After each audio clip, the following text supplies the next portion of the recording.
성도 여러분, 2021년 1월 19일 하심 기도회 우리 함께 하나님께 드리겠습니다. 우리 먼저 하나님 말씀 보겠습니다. 창세기 9장 18절에서 29절입니다. 창세기 9장 18절에서 29절 말씀, 제가 하나님 말씀 봉독하겠습니다. 방주에서 나온 노아의 아들은 셈과 함과 야벳이다. 함은 가나안의 조상이 되었다. 이 세 사람이 노아의 아들인데 이들에게서 인류가 나와서 온 땅 위에 퍼져나갔다.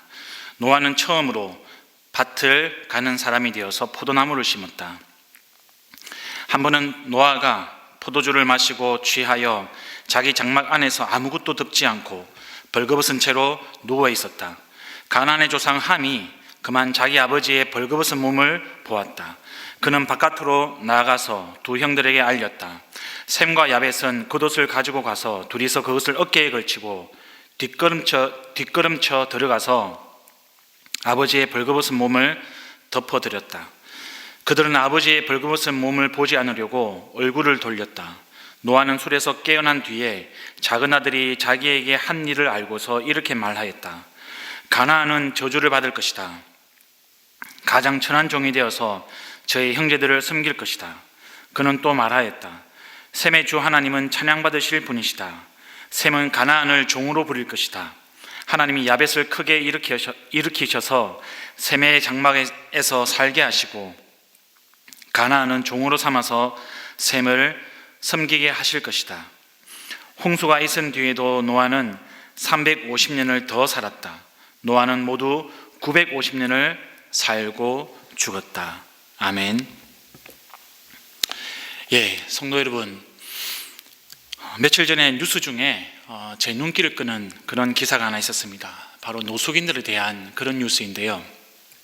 올해 한파가 굉장히 심하지 않습니까? 영하 20도 가까이 지금 내려가고 있는 그런 역대급 한파다, 이렇게 이야기를 하고 있습니다.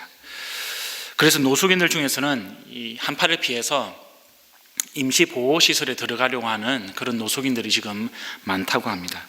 그런데 이 시설에 들어가려고 하면 코로나 검사증이 필요한데, 음성이 나왔다라고 하는 그런 검사증이 필요한데, 문제는 그 검사를 받을 수가 없는 겁니다. 노숙인들이.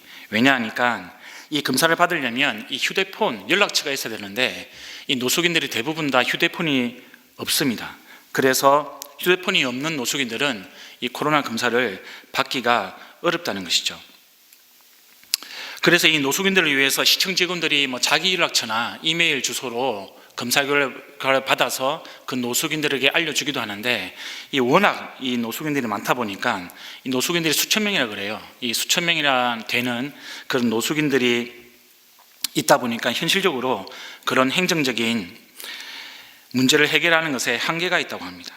그래서 많은 노숙인들이 다시 어쩔 수 없이 이 검사증이 없다 보니까 거리를 헤매고 있다, 이런 요지의 기사였습니다.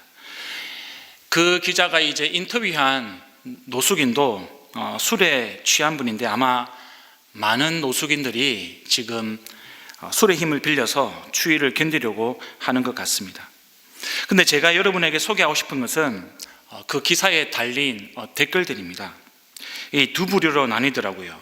한 부류는 노숙인 쉼터를 더 만들어야 된다, 그래서 그분들을 위해서 제공을 해야 된다. 그리고 또 하나는 임시로 휴대폰을 지원하자, 이런 부류의 댓글이 있었습니다. 근데 또 한 부류는 완전히 반대로, 이 노숙인들이 게을러서 그렇다, 우리 뭘 해도 먹고 사는데 그것조차 아무것도 안 하려고 한다, 이런 댓글도 있었습니다. 이 정도는 양반입니다. 심지어 그냥 죽지, 그냥 죽어버리지, 저러고 왜 살아, 이런 댓글도 있었습니다. 성도 여러분, 사람이라는 존재는 정도의 차이가 있지만 누구나 연약한 부분들이 있습니다. 어떤 때는 그것이 중독이나 또 범죄로 이어지기도 합니다. 우리가 우리 자신의 어떤 연약함이 다른 사람의 큰 피해를 주거나 혹은 다른 사람들을 해하거나, 그런 경우에는 물론 이 합당한 시벌, 그런 특단의 조치가 필요합니다. 그러나 어쩌다가 우리가 실수를 하거나 또 잘못을 가볍게 저질렀을 때 우리가 그것을 두고 바로 감옥에 보낸다든지, 어떤 그 큰 벌을, 사형이라는 큰 벌을 내리지는 않지 않습니까? 행정법이나 형법에서 이런 유명한 격언이 있습니다. 참새를 잡기 위해서 대포를 쏘지 말라. 휴대폰이 없어서 코로나 검사도 못 받고 보호시설에도 들어가지 못하는 노숙인들을 향해서 그냥 죽지 저러고 왜 사냐, 이렇게 말하는 것은요, 이 칼만 안 들었지 이 말로 사람을 죽이는 겁니다. 여러분, 노숙인이 된다는 것이 그렇게 큰 잘못입니까? 그렇게 큰 죄를 지은 겁니까? 아마 그분들도 노숙인이 되고 싶어서 된 것이 아니라 아마 어쩔 수 없이 사정이 있었기 때문에 그렇게 됐을 텐데요. 우리가 물론 생각의 자유가 있고 말에 대한 자유가 있지만 그래도 말로 사람을 죽이는 것은 피해야 되지 않나, 그것은 해서는 안 되는 것이지 않나, 저는 그렇게 생각을 합니다. 제 눈에는 이 추운 겨울에 술에 의지해서 이 추위를 견디는 노숙인보다 그들을 향해서 그냥 죽어버려라 이렇게 말하는 사람이 훨씬 더 문제가 있어 보입니다.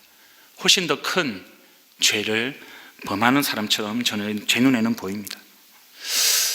성도 여러분, 오늘 본문에 등장하는 이 노아의 아들 함이 이런 비슷한 종류의 죄를 범했던 것으로 보입니다. 우리가 언뜻 보기에는 함보다 술에 취해서 골아떨어진 노아의 잘못이 더 크다고 생각할 수도 있습니다. 근데 우리가 성경을 자세하게 좀 더 들어가 보면 그렇지 않다는 것을 알 수가 있습니다.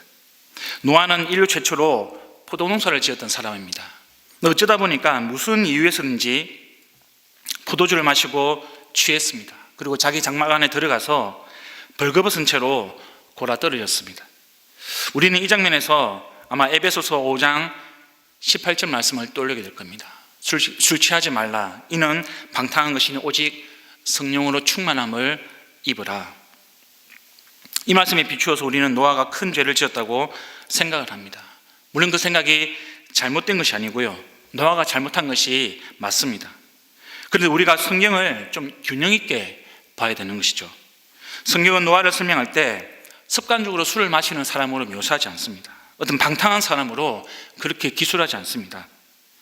반대로 성경은요, 노아를 일관되게 흠이 없고 의로운 사람이다 이렇게 기술하고 있습니다. 그리고 노아의 그 기록들을 보면 그의 실제적인 삶도 그러했음을 우리가 잘 알고 있습니다. 평소에 그는 하나님을 사랑하는 사람이었고요, 말씀에 순종하는 사람이었습니다.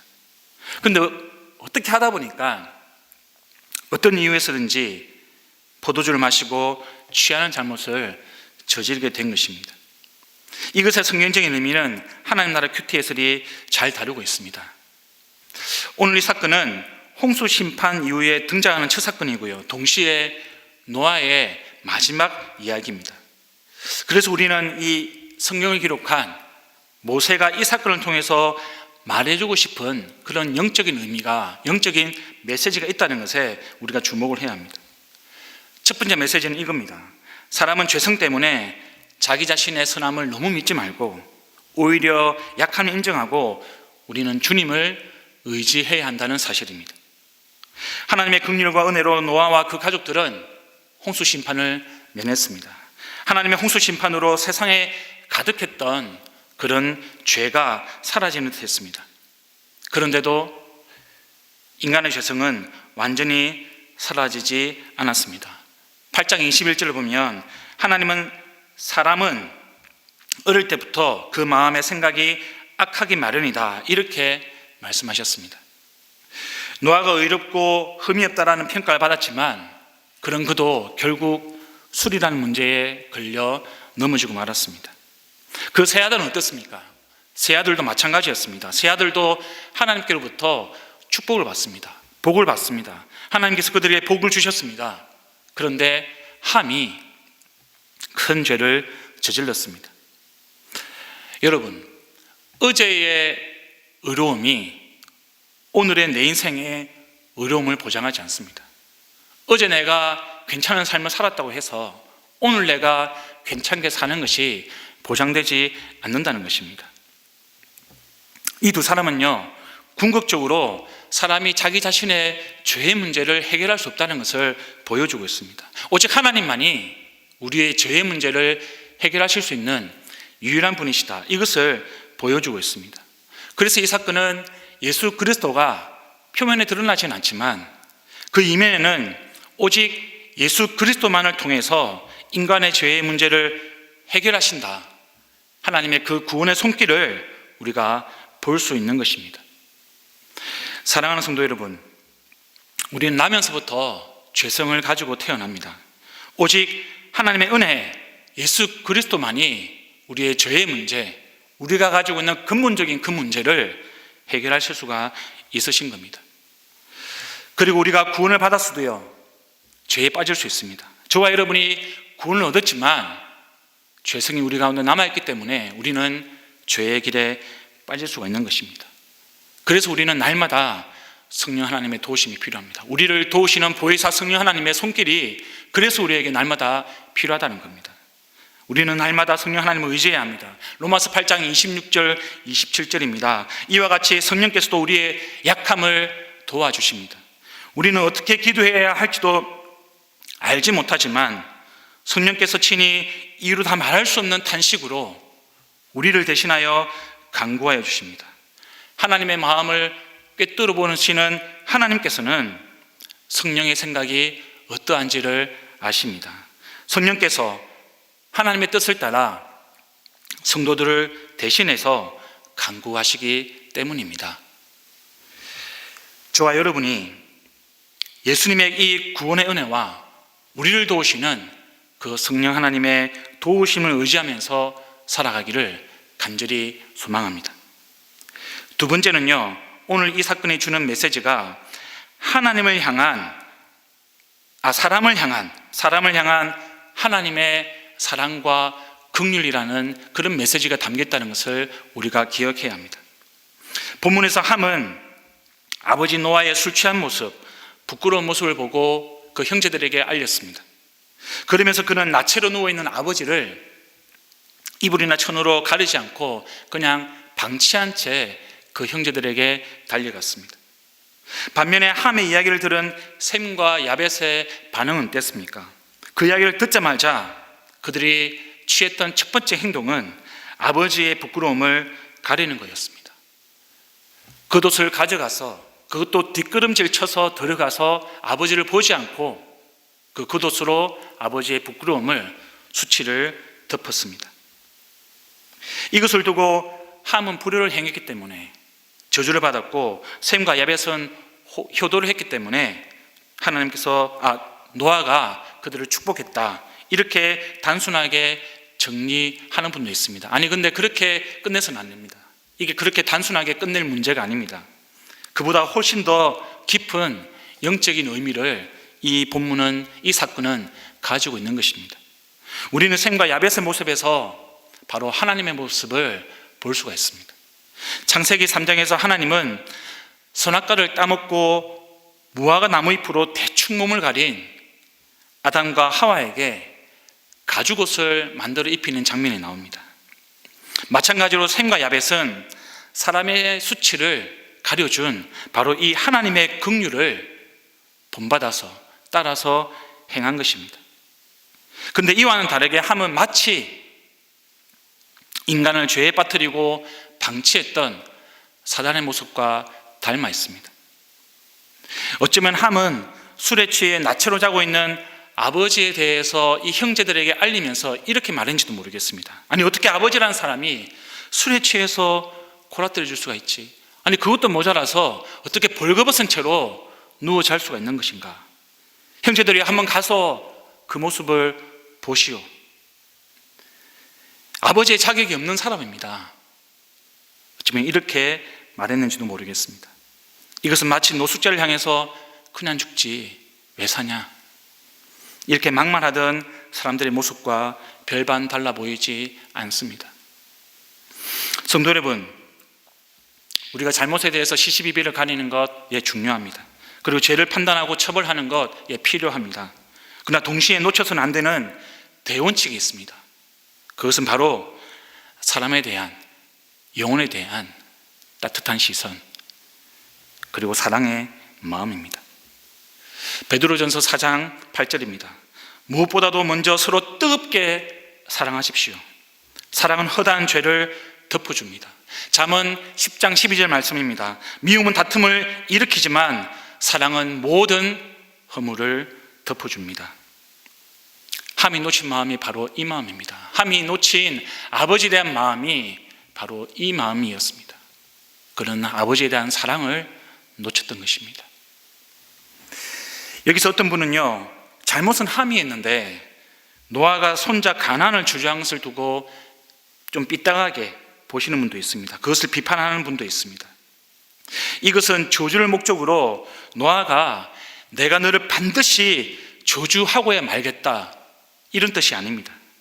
원어를 보면요, 이 노아가 하는 저주는 이 죄의 결과에 대한 심판을 예언하는 것과도 같습니다. 지금 노아는요, 함에서 가나안으로 이어지는 그런 죄의 결과와 그 심판을 예언하고 있는 것이다, 이렇게 우리가 해석할 수 있는 것입니다.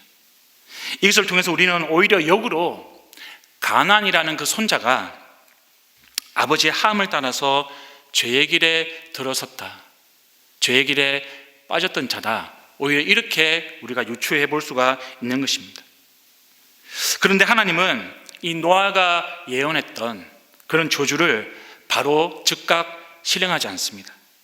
학설에 따라서 편차가 있습니다만은 여호수아가 가나안을 정복하기 전까지 하나님은 노아의 손자 가나안과 그 후손이 회개하고 돌아오기까지 1000년 이상을 기다리십니다. 죄와 허물로 가득 찬 인간을 기다리시는 이 하나님의 모습에서 우리는 하나님의 사랑과 하나님의 긍휼이 얼마나 깊고 큰 것인가를 깨달아야 하는 것입니다. 성도 여러분, 우리는 죄를 경계해야 합니다. 죄에 대해서 단호해야 합니다. 그러나 우리는 이것을 사랑 안에서 행해야 합니다. 하나님도 물론 죄에 대해서 홍수로 심판하셨습니다. 먼 훗날에 가나안을 정복해 하셨습니다. 그러나 그 과정에서 하나님은 긍휼과 사랑을 보이십니다. 오랫동안 긍휼과 사랑으로 죄인들이 돌아오기를, 사람이 돌아오기를 기다리셨습니다. 그리고 마침내 하나님은 예수 그리스도를, 독생자를 내어주심으로 그 사랑과 긍휼을 완성하셨습니다. 완전한 하나님의 사랑을 바로 예수 그리스도를 통해서 우리에게 보여주신 겁니다. 사랑과 긍휼이 없는 공의, 그것은 하나님의 공의가 아닙니다. 우리는 아버지 노아의 부끄러움을 덮어주는 셈과 야벳의 모습에서, 그리고 가나안에 대한 심판을 1000년이 넘도록 기다리시는, 가나안 족속이 돌아오기를 기다리시는, 회개하고 자기로 돌아오기를 원하시는 하나님의 그 모습을 통해서 무엇보다도 우리의 죄를 지시고 십자가에 죽으신 예수 그리스도를 통해서 우리는 하나님의 깊은 긍휼과 사랑이 어떤 것인지 경험하게 됩니다. 이런 긍휼과 사랑이 우리 공동체 안에 가득하기를, 여러분의 가정과 목장 안에 가득하기를, 그리고 저와 여러분이 이런 긍휼과 사랑을 행하는 자가 되기를 우리 주님의 이름으로 축원합니다. 이 시간 우리 말씀을 기억하면서 함께 기도하겠습니다. 첫째로, 우리가 스스로 교만하지 않고요, 약함을 인정하고 날마다 성령 하나님의 도우심으로 죄의 길에 빠지지 않도록, 혹 빠지더라도 우리가 다시 주님의 길로 돌아오도록 위해서 기도하기를 소망합니다.